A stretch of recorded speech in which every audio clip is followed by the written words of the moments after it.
دي بقى من الممنوعات، مش هتلاقيها بره.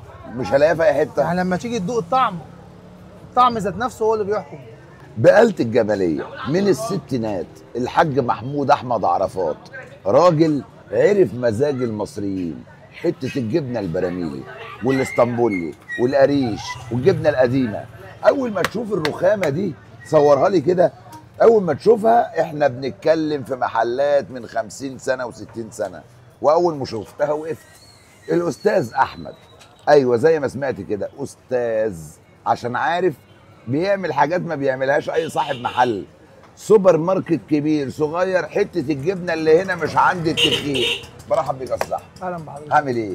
الحمد لله. ايه الحلاوه دي؟ دي حلاوتك انت بس. بتعمل سندوتشات في محل سوبر ماركت، والشكل عباره عن محل بقاله بتاع زمان. ازاي انت قادر تحافظ على التاريخ وريحه التاريخ وايام ما الحاج محمود احمد عرفات كان بيعمل السندوتشات للناس اللي رايحه المدرسه، وانت كمان مكمل وراه؟ عشان هي اساسنا. شو احنا اساسنا سندوتشات اصلا. وجبن بقى، عاوز جبن، عاوز كمان، عاوز اربع، سايب موجود برضه.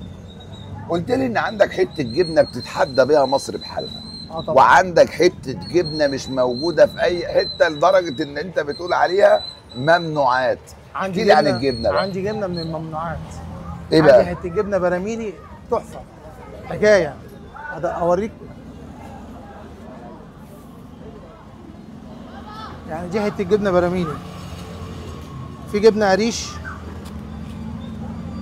متبله بحبه البركه بزيت زيتون، وفي جبنه كيري باللانشو، وفي كيري بالرومي،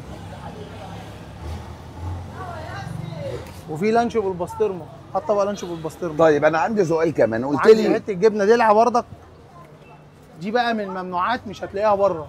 مش هلاقيها في اي حته. يعني لما تيجي تدوق الطعم، الطعم ذات نفسه هو اللي بيحكم، مش اللي انا بقول لك انت مش هتلاقيها بره.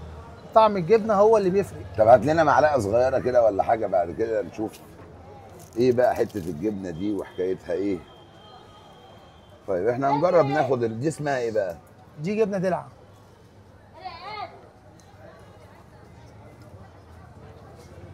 حاجه على مزاجك. يا سلام. حاجه كده بتاكل سلام. جبنه، بتاكل حته جبنه حلوه. يا سلام، ما اكلتهاش فعلا في حته.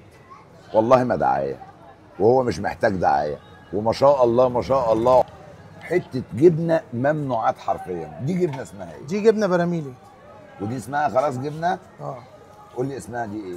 دي براميلي. لا براميلي ساده. الثانيه دي دي دلع. دلع، ودي براميلي. اه. وفي بقى الجديد بنعمل بقى سندوتشات رنجه. اوريك طبق الرنجه. ايه ده عليا؟ ما لازم. ايه ده عليا؟ لازم تخش على السخن كده. دي بتاعت وانا رايح المدرسه في اولى ابتدائي، اقسم بالله.